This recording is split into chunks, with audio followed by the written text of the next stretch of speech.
चलो दोस्तों, शुरू करते हैं मनोज चित्र कथा की भगवान की लाठी। अच्छी कहानी है दोस्तों, ध्यान से सुनना। बहुत समय पहले की बात है। किसी गांव में एक बूढ़ा किसान अपने दो पुत्रों सोमदत्त और विष्णुदत्त के साथ एक छाट से मकान में रहता था। खेतीबाड़ी करते हुए उसके दिन सुखपूर्वक बीत रहे थे। एक दिन बूढ़ा किसान सख्त बीमार पड़ा। मेरे बच्चों, अब शायद मेरा अंतिम समय आ गया है। मैं चाहता हूँ कि मेरे बाद तुम दोनों भाई मिलजुल कर रहो और सुख चैन से अपनी ज़िंदगी बसर करो।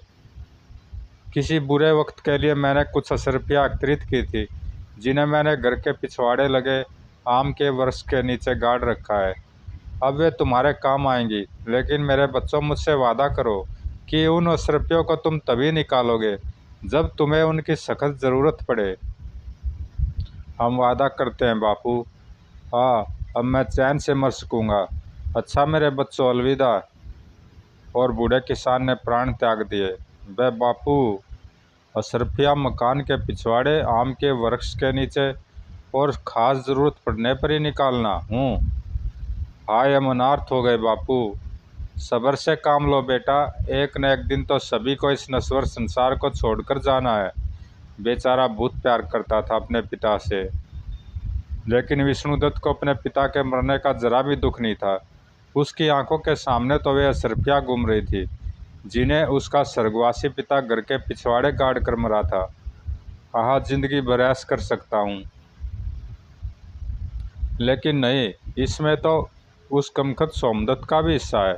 कोई ऐसी तरकीब लड़ानी होगी जिससे सारी असरफियाँ मेरी हो जाए। वह रात उसकी करवटें बदलते ही बीती, लेकिन बोर होने से पहले ही आह, सूझ गई तरकीब। अब देर करने से कोई फायदा नहीं। फिर वह चुपचाप उठा। सोमदत्त के उठने से पहले ही मुझे अपना काम पूरा कर लेना चाहिए, वरना फिर ऐसा मौका नहीं मिलेगा। और दिया एवं कुदाल लेकर मकान के पीछे खड़े आम के वृक्ष के नीचे जा पहुंचा और उस स्थान को खोदने लगा जहां सरफिया दबी थी। ठक ठक, सिगरी, टन टनाक। आह, निकल आया। जल्दी से उसने वह मटका गड्ढे से बाहर निकाला। इतनी ढेर सारी सरफिया! अब जीवन में शायद ही कभी किसी चीज़ की कमी हो। अब जल्दी से इन्हें कहीं ठिकाने लगाऊं ताकि कोई चिंता न रहे। पिछवाड़े लगे एक दूसरे वृक्ष के निकट पहुंचकर इस वृक्ष की जड़ में यह सुरक्षित रहेगा। फिर उसने वही एक गड्ढा खोदकर उस मटके को दबा दिया और घर पहुंचकर आराम से अपने स्थान पर लेट गया। बस अब इस कमकत को किसी तरह घर से बाहर करना है, फिर मेरी ऐसी ऐश होगी। दूसरे दिन सुबह, बड़े भैया उठो, बड़े भैया। सोमदत्त की तेज आवाज़ सुन विष्णुदत्त हड़बड़ा कर उठ बैठा। क्यों, क्या हुआ? सुबह सुबह नींद क्यों खराब कर दी? मैं तो तुम्हारी हरकतों से तंग आ गया हूँ। गजब हो गया बड़े भैया, पिछवाड़े आम के वृक्ष के नीचे की ज़मीन खुदी पड़ी है और वहाँ से सरफिया गायब है। लगता कोई चोर हमारी सारी सरफिया निकाल ले गया। क्या बक रहा है मूर्ख, चल मैं देखता हूँ। दोनों पिछवाड़े पहुँचे। यह देखिए, हे मेरे प्रभु, अब क्या करें बड़े भैया? मेरे विचार से पहले हमें कोतवाली में रपट लिखवा देनी चाहिए। मूर्ख समझ रहा है चोर ले गए, यही मौका अभिनय शुरू करूं। और उसने बाकायदा जोरदार अभिनय करना शुरू कर दिया। ठहरो सोमदत्त, रपट लिखवाने की कोई ज़रूरत नहीं। क्यों भैया? क्योंकि मैं अच्छी तरह जानता हूं कि वह चोर कौन है जिसने यहाँ दबी सरफिया निकाली है। आप जानते हैं उसे? कौन है वह कमीना? भैया मुझे बताइए, मैं अभी उससे सरफिया लेकर आता हूँ। तो सुनो, वह चोर तुम ही हो। मैं यह आप क्या कह रहे हैं भैया? चोर और मैं? बको मत। मेरे और तुम्हारे सिवाय न सरफियों के बारे में कोई नहीं जानता था। स्पष्ट है कि तुम अकेले ही सारी असरफिया हड़प जाना चाहते हो। ऐसा मत कहो भैया, मैं सच कहता हूँ, असरफिया मैंने नहीं चुराई। तो क्या मैंने ली है? ऐसा सोचना भी मेरे लिए पाप है, किंतु मैं कुछ सुनना नहीं चाहता। या तो वे सरफिया लौटाओ, नहीं तो इस घर के दरवाजे अपने लिए हमेशा हमेशा के लिए बंद समझो। ठीक है, यदि आपको मेरी बात पर विश्वास नहीं तो मैं घर ही नहीं, यह गांव भी छोड़कर चला जाता हूँ। तो खड़े क्यों बेईमान, नीच कमीने, दूर हो जाओ मेरी नज़रों से। और सोमदत्त दुखी हो तुरंत वहाँ से चल पड़ा। सच्चाई जाने बिना बड़े भाई को मेरे साथ ऐसा सलूक नहीं करना चाहिए था। अब बदनाम होकर रहने से गांव छोड़कर चले जाना ही अच्छा है। वाह, कांटा कितनी आसानी से निकल गया। अब सारी सरपियाँ सिर्फ मेरी हैं। बड़े भैया ने सबके सामने मुझे चोर कहा। कितनी दुख भरी बात है यह मेरे लिए। लेकिन एक बात समझ में नहीं आती कि किसी तीसरे को जिसने वह सरपियाँ चुराई है, ज़मीन में गड़ी है सरपियों के बारे में मालूम कैसे हुआ? कहीं पूरा धन हथियाने के लिए यह भैया की तो चाल नहीं? नहीं, बड़े भैया ऐसा नहीं कर सकते। तो फिर उलझन में पड़ा सोमदत्त सोचते सोचते ही एक अनजानी दिशा में आगे बढ़ा चला जा रहा था कि तभी ये 2000 तुम्हारी और ये 2000 मेरी हुई। अरे ये आवाज़ें कैसी? सोमदत्त ने नीचे झाँका। ज़रूर चोर हैं और शायद चोरी किए गए धन का बंटवारा कर रहे हैं। अचानक उसका पैर फिसला और अगले क्षण वह धड़ाम से उन चोरों के बीच आ गिरा। अरे बाप रे, हाय! दूसरे पल भाग चलो, रुकना मत। वह राजा का सिपाही मालूम पड़ता है। जानता हूँ, मुड़कर भी नहीं देखूंगा। जब सोमदत्त संभला, अरे वे दोनों चोर कहाँ गोल हो गए? तभी उसकी दृष्टि जमीन पर बिखरे पड़े चोरों के धन पर पड़ी। अरे वाह, स्वर्ण मुद्राएं! लेकिन वे इतने ढेर सारे धन को छोड़कर भाग क्यों गए? वो अब समझा। जरूर मुझे अपने बीच गिरते देख वे डर गए होंगे। चलो अच्छा ही हुआ, अब यह धन मेरे काम आएगा। लेकिन ये चोरी की स्वर्ण मुद्राएं हैं, इन्हें साथ ले चलना उचित नहीं होगा। यही गाड़ दूं, ज़रूरत पड़ने पर निकाल लूँगा।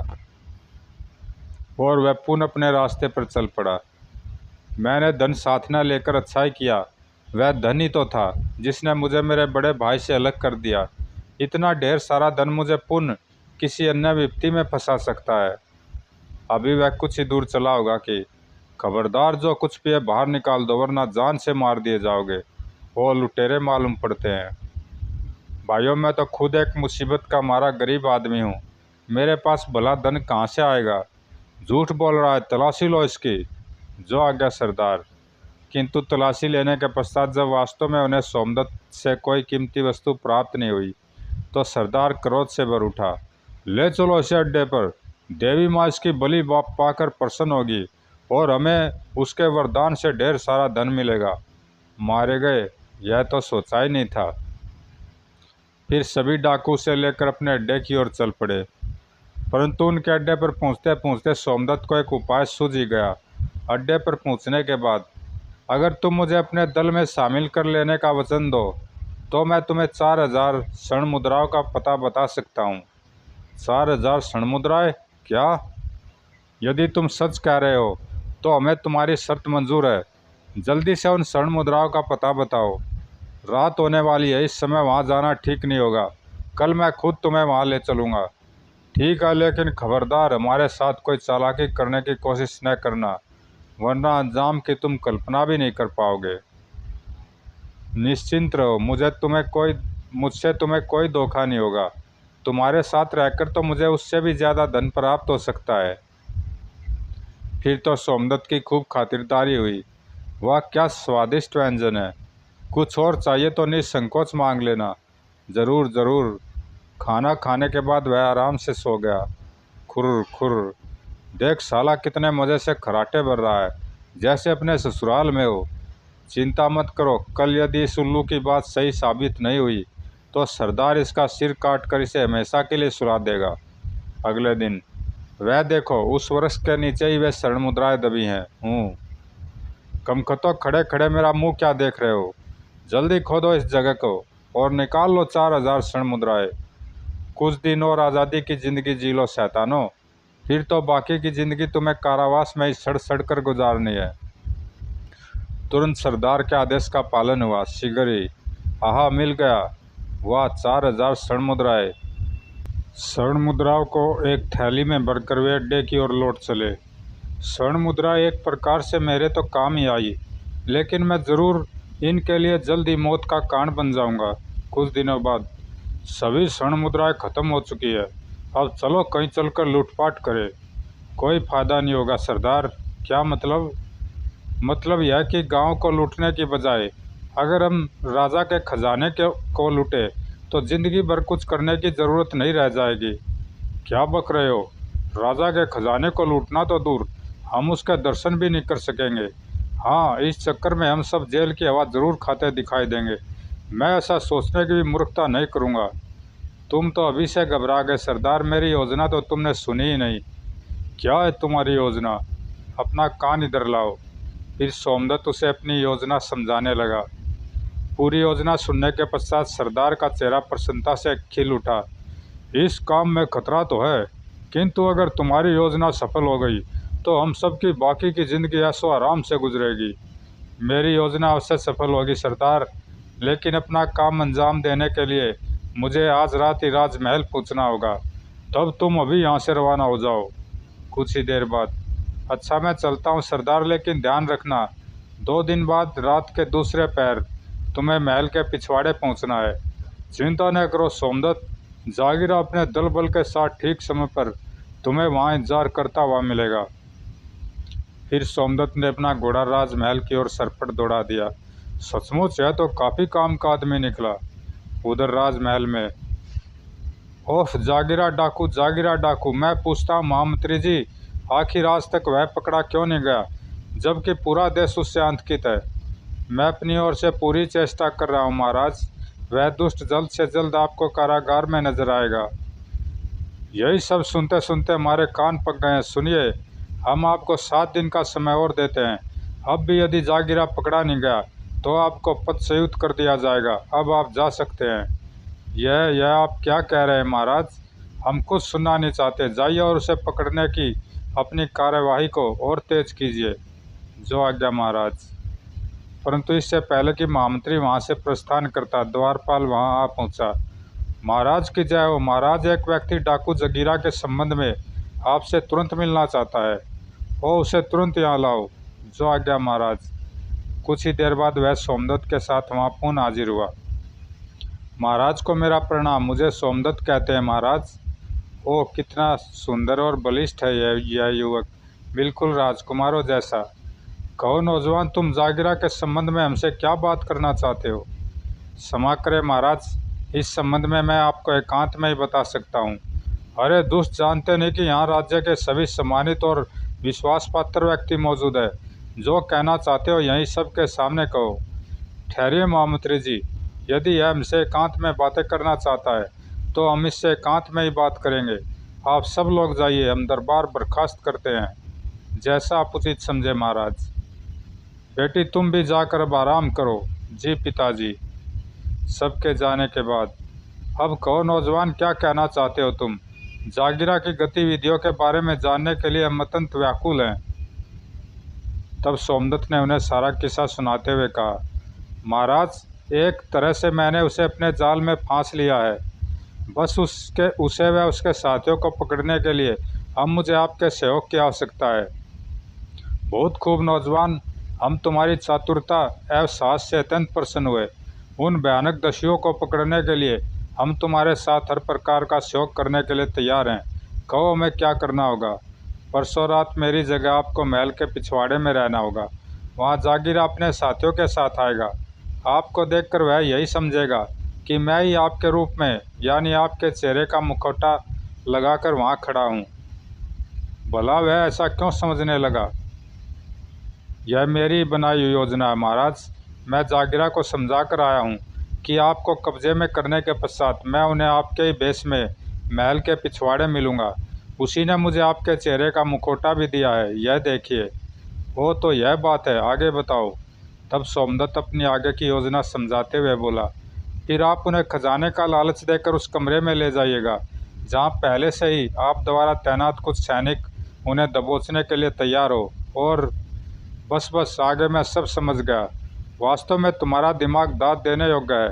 विश्वास रखो, यदि जागीरा अपने पूरे दल के साथ पकड़ा गया तो हम तुम्हें मुंह मांगा इनाम देंगे। मैंने तो केवल अपना कर्तव्य पूरा किया महाराज, इसमें इनाम पाने जैसी कोई बात नहीं। मुझे आज्ञा दीजिए। ऐसे नहीं सोमदत्त, जब तक जागीरा और उसके साथी गिरफ्तार नहीं हो जाते तुम यही हमारे मेहमान बनकर रहो। उसके बाद हम सोचेंगे कि हमें तुम जैसे नेक इंसान के लिए क्या करना चाहिए। वो जैसी हुजूर की आज्ञा।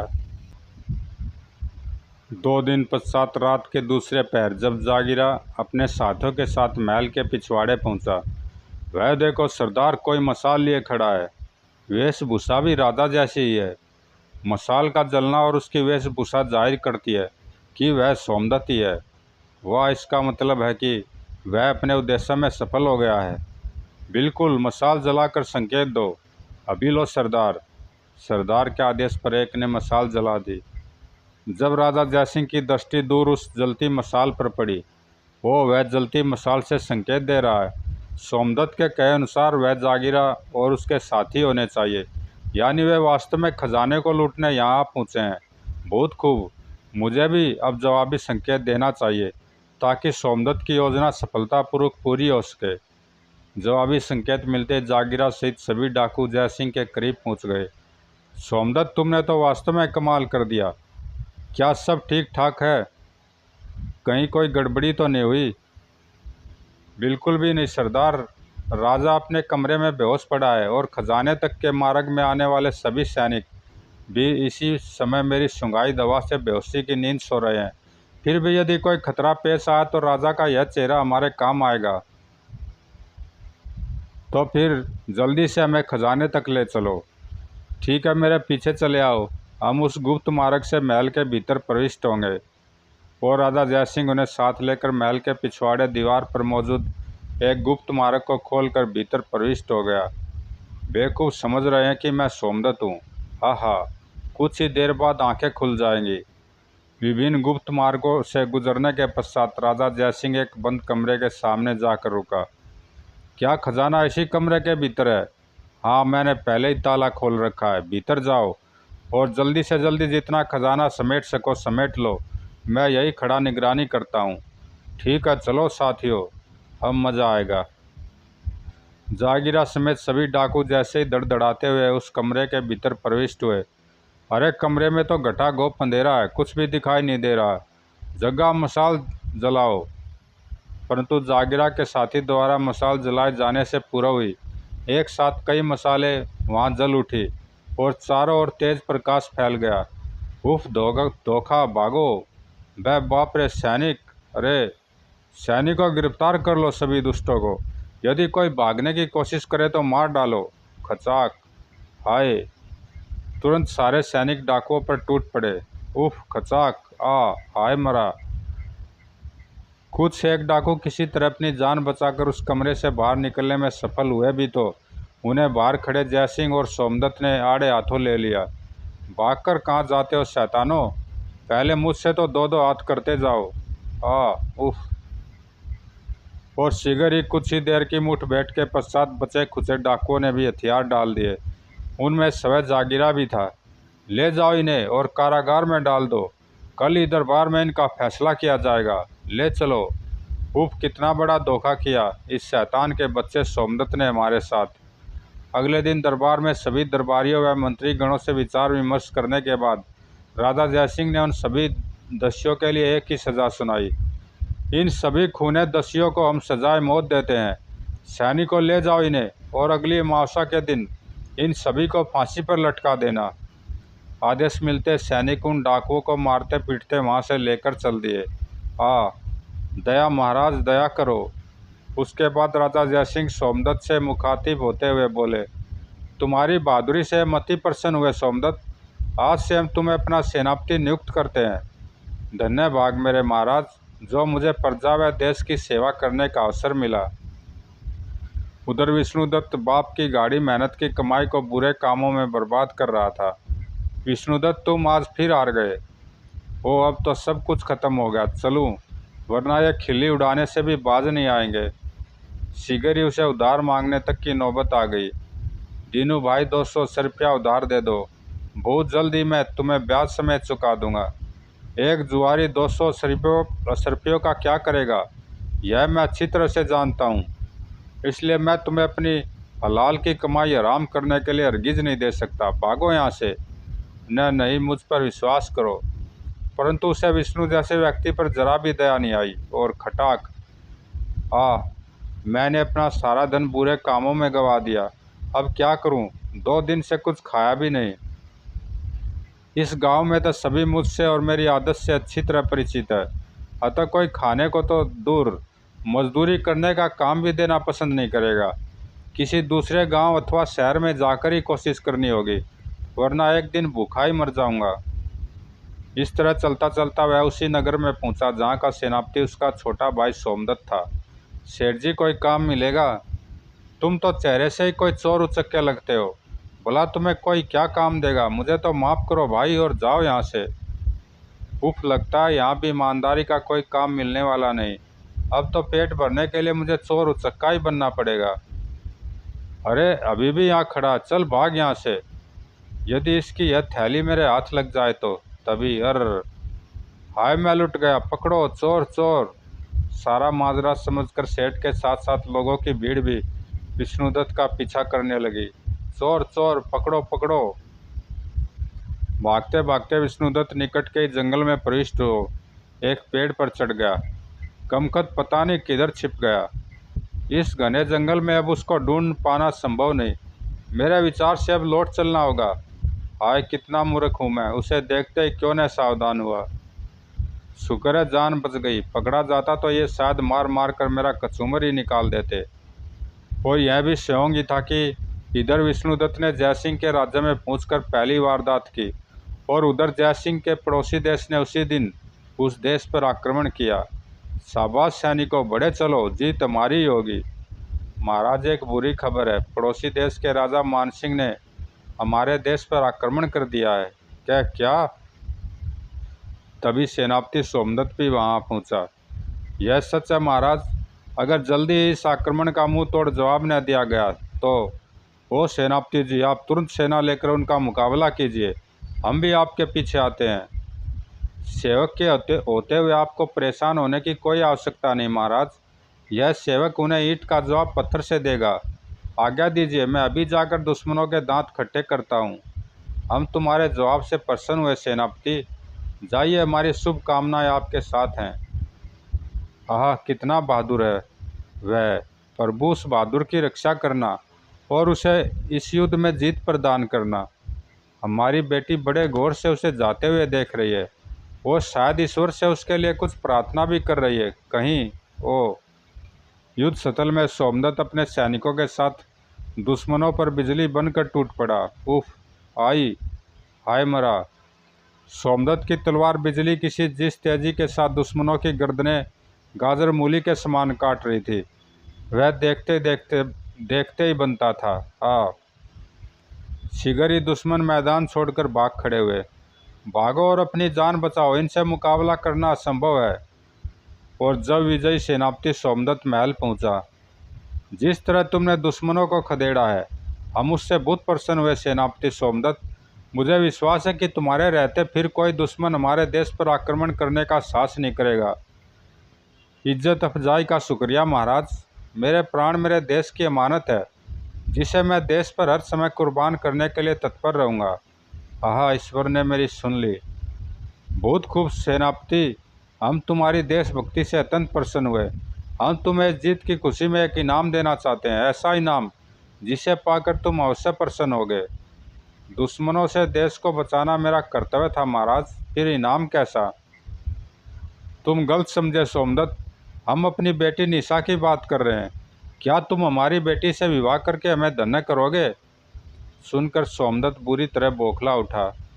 यह आप क्या कह रहे हैं महाराज? राजकुमारी का मुझ अदने से व्यक्ति के साथ विवाह? एक सड़क पर पड़े पत्थर को आप अपने ताज में लगाना चाहते हैं? नहीं नहीं, ऐसा तो मैं सपने में भी नहीं सोच सकता। हम तुम्हारी भावना की कदर करते हैं सोमदत्त, लेकिन विश्वास करो, हमें अपनी बेटी का तुम जैसे बहादुर, नेक, बुद्धिमान, दयालु, कर्तव्यनिष्ठ एवं सर्वगुण संपन्न व्यक्ति से विवाह करके अत्यंत प्रसन्नता होगी। फिर निशा भी तुम्हें मन ही मन पसंद करती है। अब कहो, तुम्हारा क्या जवाब है? यदि आपकी यही इच्छा है तो मैं इनकार कैसे कर सकता हूँ महाराज। मुझे यह विवाह स्वीकार है। आहा, आज का दिन हमारे लिए कितनी खुशियाँ लेकर आया है। राजकुमारी निशा जो छुप कर उनकी बातें सुन रही थी, प्रसन्नता से आत्मविभोर हो उठी। आहा, वे मान गए। उन जैसा वर पाकर मैं धन्य हुई। और एक दिन शुभ मुहूर्त देखकर राजा जयसिंह ने अपनी बेटी निशा का विवाह बड़े धूमधाम से सोमदत्त के साथ कर दिया। प्रजा भी इस विवाह से अत्यंत प्रसन्न हुई।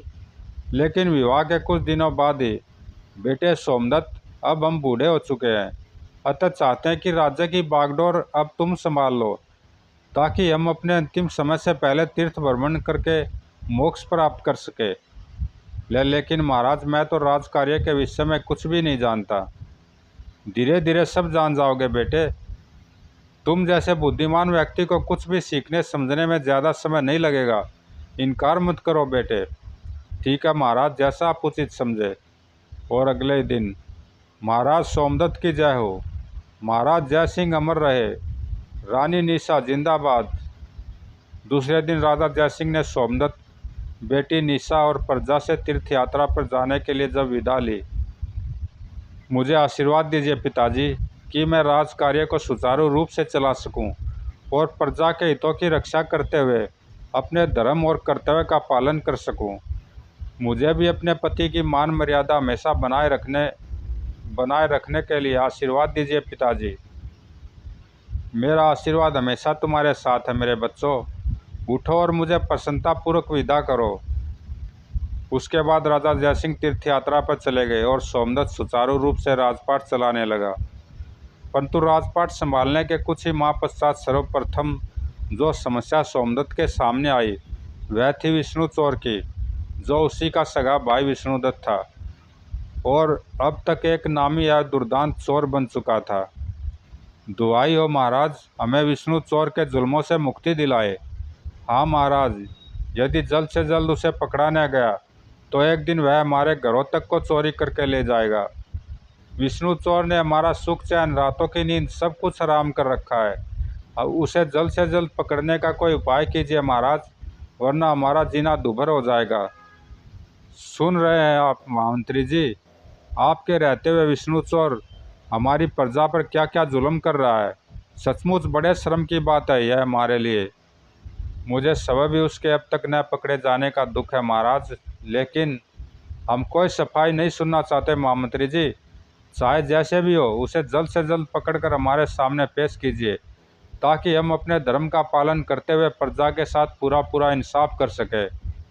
जो आज्ञा महाराज। मैं अभी सैनिकों को उसे और तेज़ी से ढूंढने का आदेश देता हूँ, साथ ही स्वयं भी इस कार्य में जुटता हूँ। परंतु महामंत्री और उसके सैनिक काफ़ी कोशिश करने के बावजूद भी विष्णु चोर को पकड़ने में सफल न हुए। वह तूफान की तरह किसी के घर में घुसता और चोरी करने के बाद आंधी के समान गायब हो जाता था। लेकिन एक दिन जब वह किसी के घर से चोरी करके बाहर निकला, चोर चोर पकड़ो पकड़ो, अरे बाप रे, देख लिया गया, निकल भागूं। तभी, अरे वह तो विष्णु चोर ही मालूम पड़ता है, आज उसे बचकर नहीं जाने दूंगा। विष्णुदत्त ने तेज दौड़ लगाकर भीड़ से तो किसी तरह पीछा छुड़ा लिया, लेकिन उफ, वह कमकद घुड़सवार तो अब भी मेरे पीछे लगा हुआ है। खैर, एक बार जंगल में पहुंच जाऊं, फिर वह भी मुझे नहीं खोज पाएगा। और शीघ्र ही विष्णु जंगल में प्रविष्ट हो महामंत्री की नज़रों से ओझल हो गया। दूर दूर तक कोई नहीं। ओप, इस बार भी वह हाथ से निकल गया और महामंत्री को निराश होकर वापस ही लौटना पड़ा। मंत्री के लौटते ही बड़ी मुश्किल से जान बची। उस शैतान घुड़सवार ने तो आज मुझे पकड़ ही लिया होता। खैर, अब जल्दी से अपने ठिकाने पर पहुंचूं, फिर देखूंगा कि आज कितना माल हाथ लगा है। शीघ्र ही वह एक मोटे से वृक्ष के तने में बने एक ऐसे खो में पहुंचा, जिसे उसने छिप कर रहने के लिए काफ़ी समय से स्थायी निवास बना रखा था। हाँ, अब ठीक है। कोई सपने में भी नहीं सोच सकता कि मेरा निवास स्थान इस वृक्ष के तने में होगा। फिर निश्चिंत होकर उसने थैली ज़मीन पर उलट दी। आहा, इतनी सारी स्वर्ण मुद्राएं! अब तो कुछ सप्ताह आराम से बीतेंगे और जान भी जोखिम में डालने की ज़रूरत नहीं पड़ेगी। लेकिन उस रात जब विष्णु खा पी कर सोया तो न जाने क्यों उसे नींद नहीं आई। आखिर मैं कब तक अपनी जान जोखिम में डालकर इस प्रकार चोरियां करता रहूँगा? कभी न कभी तो पकड़ा ही जाऊँगा। तब क्यों न कोई ऐसी तरकीब लड़ाई जाए जिससे बार बार चोरी करने की ज़रूरत ही न पड़े और पूरी ज़िंदगी आराम से कट जाए। लेकिन वह तरकीब, और सोचते सोचते वह आ गई एक तरकीब। यदि एक बार राज खजाने पर हाथ साफ कर लूँ तो फिर न कभी भूखों मरने की नौबत आएगी और न ही चोरी करने की ज़रूरत पड़ेगी। तब बाकी की ज़िंदगी किसी दूसरे देश में जाकर आराम से गुजार सकता हूँ। और अगली रात राज खजाने की चोरी करने के उद्देश्य से विष्णुदत्त राजमहल के पिछवाड़े जा पहुंचा। चारों ओर सन्नाटा छाया हुआ है, कोई खतरा नहीं। दीवार पर चढ़कर आसानी से महल के भीतर पहुंचा जा सकता है। ऊपर चढ़ने के लिए रस्सी है ही मेरे पास। उधर शौक से उसी रात विष्णु चोर के ही बारे में सोचते रहने के कारण सोमदत्त को नींद नहीं आई थी और वह उस समय महल के बुर्ज पर चहलकदमी कर रहा था। तभी वो कौन हो सकता है वह, और इतनी रात गए महल के पिछवाड़े क्या कर रहा है? जबकि विष्णुदत्त बुर्ज पर खड़े सोमदत्त की उपस्थिति से बिल्कुल अनभिज्ञ छत पर रस्सी फेंक रहा था। चल मेरी प्यारी रस्सी रानी, जल्दी से महल की छत का कोई कोना पकड़ और मेरा काम आसान कर। शीघ्र ही रस्सी महल की छत पर जा अटकी। खटाक। अरे वह तो कोई चोर मालूम पड़ता है, महल के भीतर आने की फिराक में है। खटाक। उसे मजा चखाना ही होगा। जल्दी से चलकर सैनिकों को सावधान करूं। जबकि खतरे से बेखबर विष्णु उस समय रस्सी के सहारे तेजी के साथ ऊपर चढ़ रहा था। फिर जैसे वह छत से होकर महल के भीतर पहुंचा, सैनिकों गिरफ्तार कर लो इसे। अरे विष्णुदत्त ने वहां से भागने की पूरी कोशिश की लेकिन सफल नहीं हो पाया और सैनिकों ने उसे दबोच लिया। आखिर फंस ही गया। कौन हो तुम? सहसा। अरे यह तो सोमदत्त मालूम पड़ता है, लेकिन यह यहाँ क्या कर रहा है? तभी एक सैनिक उसे पहचान कर चीख उठा, महाराज यह तो विष्णु चोर है। क्या? ओ, तो यह यहाँ का राजा है। तब तक सोमदत्त भी विष्णु के चेहरे को गौर से देखने के कारण उसे पहचान चुका था। तुम विष्णुदत्त मेरे भाई, लेकिन एक नामी चोर। यह मैं सपने में भी नहीं सोच सकता था। सोमदत्त मेरे भाई, कैसे समय में मुलाकात हुई तुमसे। और दोनों ही अथाह दुख से जैसे गूंगे हो गए। उनके वार्तालाप और एक दूसरे के संबोधन को सुनकर वहां मौजूद सैनिकों को सारा माजरा समझते देर नहीं लगी थी। लेकिन जब उन्होंने सोमदत्त को काफ़ी देर तक सोच में ही डूबे देखा तो उनमें से एक सैनिक हिचकिचाता हुआ बोल ही उठा, इसके लिए क्या आदेश है महाराज? क्या इसे छोड़ दिया जाए? क्या बकते हो? जानते नहीं कि यह एक नामी और दुर्दांत चोर है जिसके कारण प्रजा में तराई तराई मची हुई है। ले जाओ इसे और इसे बंदी गृह में डाल दो। कल सुबह ही दरबार में हम इसके मुकदमे की सुनवाई करेंगे। और हाँ, इसके पकड़े जाने का ढिंढोरा भी सुबह होने तक पूरे नगर में पिट जाना चाहिए। जो आज्ञा महाराज। विष्णु को बंदी गृह में डाल दिया गया। वह मन ही मन अपने किए पर पछताने लगा। मेरी बुरी नीयत ने आज मुझे पतन की कितनी गहरी खाई में धकेल दिया। जबकि सोमदत्त, जिसे मैंने बेईमान बना अपमानित करके घर से निकाला था, अपनी ईमानदारी और नेकी से एक राजा बन गया है। और मैं, जिसके पास सब कुछ था, एक चोर के रूप में उसी के बंदी गृह में पड़ा हूँ। इधर सोमदत्त की आंखों में भी नींद का नामो निशान तक नहीं था। कल का दिन मेरी जिंदगी का सबसे कठिन दिन होगा। मुझे एक भयानक अग्नि परीक्षा से गुजरना होगा। क्या इस परीक्षा में मैं सफल हो पाऊंगा? कुछ समझ में नहीं आ रहा। काश महाराज ने मुझे राजपाट न सौंपा होता। और अगले दिन दरबार में, विष्णुदत्त, तुम्हारे ऊपर लगाए गए चोरी के समस्त इल्ज़ाम प्रमाणित हो चुके हैं। क्या तुम अपनी सफाई में कुछ कहना चाहते हो? सिर्फ इतना ही कहना चाहता हूँ महाराज कि मुझ जैसे शैतान को आप ऐसी कठोर से कठोर सज़ा दे कि मैं भविष्य में चाहकर भी कभी चोरी न कर सकूं और अन्य चोरों को भी उस दंड से नसीहत मिले। ठीक, हम तुम्हें ऐसी ही सज़ा देंगे विष्णुदत्त। सैनिकों, ले जाओ इसे और जिन हाथों से यह आज तक चोरी करता रहा है उन्हें काट कर इसे देश की सीमा से बाहर धकेल दो। ओह क्या? सोमदत्त का इंसाफ देख प्रजा व समस्त दरबारी गण उसकी जय जयकार कर उठे। महाराज अमर रहे। महाराज के इंसाफ का डंका हमेशा बजता रहे। यहाँ एक राजा ने अपने कर्तव्य का पालन किया है। बड़े भैया, तुम मुझे माफ़ कर देना। उधर सैनिकों ने अपने राजा के आदेश का पालन किया। विष्णुदत्त के दोनों हाथ काट कर वे उसे सीमा पर ले गए। अब कभी लौट कर इधर का रुख मत करना विष्णुदत्त, वरना तुम्हारी गर्दन भी काट दी जाएगी। जाओ। विष्णुदत्त बोझिल कदमों से एक तरफ चल पड़ा, लेकिन अभी कुछ ही दूर चला होगा कि महाराज आप, काश आपने हाथ काटने की बजाय मुझे मौत की सजा दी होती। क्यों मुझे बिना हाथों के तड़प तड़प कर मरने के लिए इस दुनिया में छोड़ दिया। मैं आपके दुख को समझ रहा हूँ भैया, लेकिन इस समय आपके सामने राजा सोमदत्त नहीं बल्कि आपका छोटा भाई सोमदत्त खड़ा है।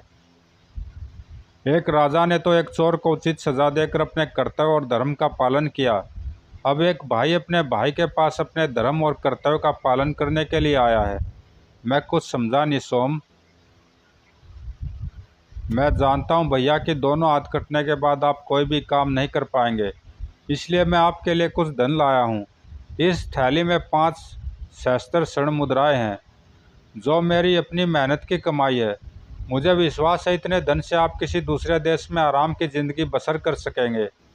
लेकिन इनकार मत कीजिए भैया, वरना मैं कभी अपने आप को माफ़ नहीं कर पाऊँगा। तुम वास्तव में महान हो सोम, ईश्वर तुम्हें हमेशा प्रसन्न रखे। फिर आपस में गले लगने के बाद दोनों ने एक दूसरे से अश्रुपूर्ण विदा ली। अलविदा भैया, अलविदा मेरे भाई। ईश्वर से मेरी प्रार्थना है कि हर जन्म में मुझे तुम जैसा भाई मिले। पता नहीं अब कभी जीवन में उनसे मुलाकात होगी भी या नहीं। हे ईश्वर, बड़े भैया को हमेशा स्वस्थ एवं सुखी रखना।